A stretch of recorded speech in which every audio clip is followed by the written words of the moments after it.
Assalamualaikum warahmatullahi wabarakatuh, rekan-rekan pembelajar muda akuntansi dimanapun Anda berada. Dalam kesempatan ini kita akan membahas tentang sistem akuntansi di perusahaan manufaktur.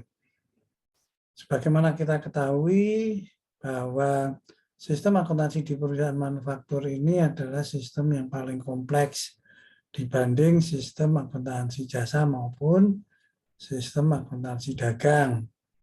Mengapa demikian? Karena pada dasarnya transaksi-transaksi yang terdapat di perusahaan jasa maupun di perusahaan dagang itu juga dapat terjadi di perusahaan manufaktur. Sementara itu terdapat transaksi yang terdapat di perusahaan manufaktur tetapi tidak ada di perusahaan jasa dan perusahaan dagang. Oleh karena itu, ketika kita membahas tentang sistem akuntansi manufaktur, kita berfokus tentang bagaimana melakukan pencatatan terkait dengan proses produksi, terkait dengan transaksi-transaksi yang hanya ada di perusahaan manufaktur. Jadi, transaksi ini menarik sekali karena dalam realitasnya kita bisa bayangkan sangat-sangat banyak proses produksi yang terjadi dalam pembuatan sebuah sepeda saja. Dalam pembuatan sepeda saja melibatkan banyak transaksi yang itu dan itu tentu harus dicatat oleh teknologi akuntansi.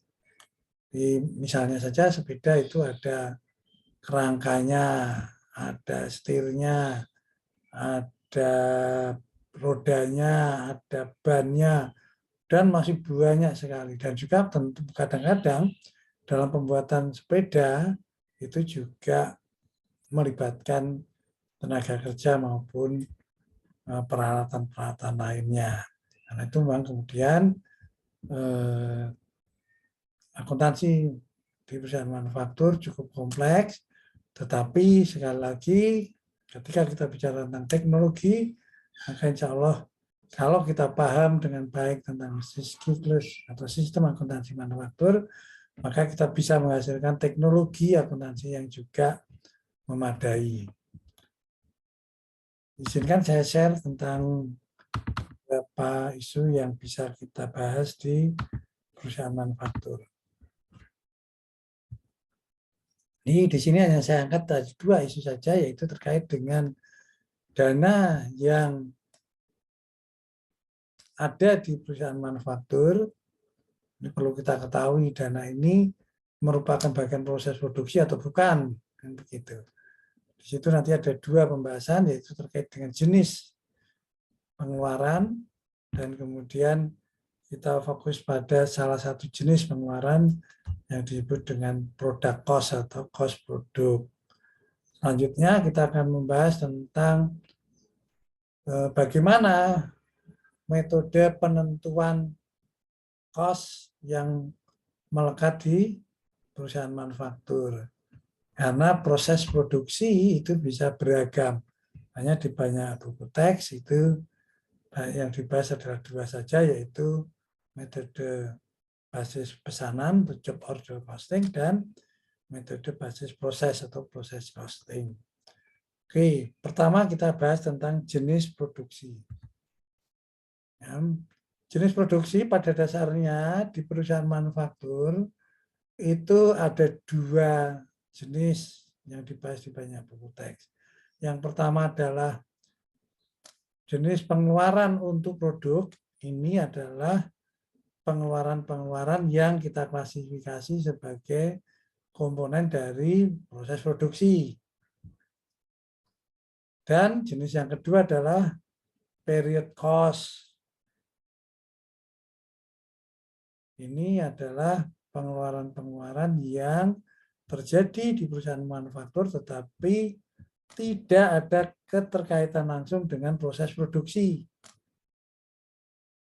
Seperti misalnya pengeluaran untuk marketing, pengeluaran untuk penjualan, pengeluaran untuk gaji karyawan dan sebagainya, itu adalah masuk pada pengeluaran periode. Nah, selanjutnya kita fokus pada pengeluaran yang terkait dengan proses produksi tentunya. Ya, tapi kita perlu mengenali dua klasifikasi ini. Ya, terkait dengan period cost atau pengeluaran produk, itu di akuntansi konvensional diklasifikasi menjadi 3. Di intinya semua pengeluaran yang terkait langsung dengan proses produksi dikelompokkan ke dalam 3 jenis ini. Apakah dia masuk pengeluaran bahan baku langsung, yang tentunya dari namanya jelas, maka untuk pengeluaran untuk bahan baku, seperti misalnya sepeda tadi, aluminiumnya, besinya, rodanya, bannya, mungkin bisa dimasukkan sebagai kos bahan baku langsung tentunya. Kemudian kelompok yang kedua adalah kos tenaga kerja langsung. Di era konvensional itu kos tenaga kerja langsung masih cukup mendominasi. Ada keterlibatan manusia yang cukup banyak di situ. Jika ada pengeluaran terkait dengan itu, ya kita masukkan pada kelompok kos tenaga kerja langsung. Nah, untuk pengeluaran proses produksi yang tidak bisa diklasifikasi sebagai kos bahan baku langsung maupun kos tenaga kerja langsung, ditampung di akun cost of rate pabrik.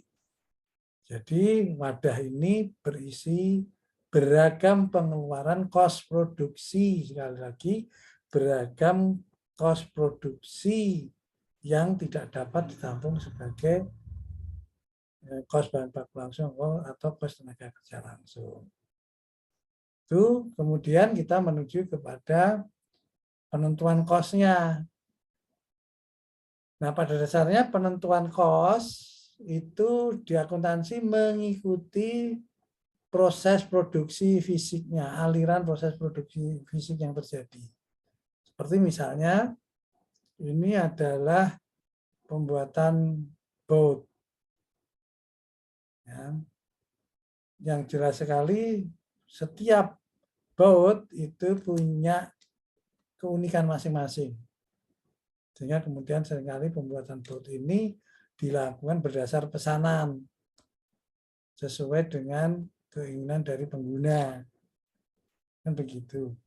Maka kita harus menentukan kosnya ya berdasarkan pesanan tersebut, berdasarkan pengeluaran yang menjadikan pesanan itu selesai, produk pesanan itu selesai. Maka inilah salah satu contoh perusahaan yang lazimnya menggunakan metode job order costing atau metode basis pesanan. Sementara seperti pembuatan sepeda tadi atau pembuatan air mineral, proses produksi pembuatan air mineral ini jelas sekali bahwa dalam satu proses produksi tidak berdasarkan pesanan, tetapi berdasarkan schedule yang sudah dibuat dan sifat produk yang dihasilkan relatif sama, relatif identik. Maka kemudian terkait dengan penentuan kosnya kita juga harus mengikuti aliran fisiknya. Yang dalam hal ini kemudian kita menggunakan metode costing yang disebut dengan proses costing. Saya kira itu penjelasan sekilas tentang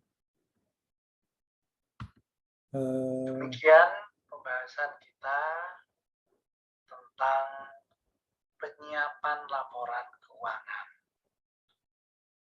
Bahasa tersebut disarikan dari buku Akuntansi Pengantar 1, Sistem Penghasil Informasi Keuangan, Adaptasi IFRS. Oke, saya kira sekian saja dan semoga pembelajar semakin paham dan semakin tertarik untuk bisa menghasilkan teknologi akuntansi yang menyajikan informasi keuangan secara akurat dan andal dan tentu relevan. Tetap semangat. Akhirul kata, Assalamualaikum warahmatullahi wabarakatuh.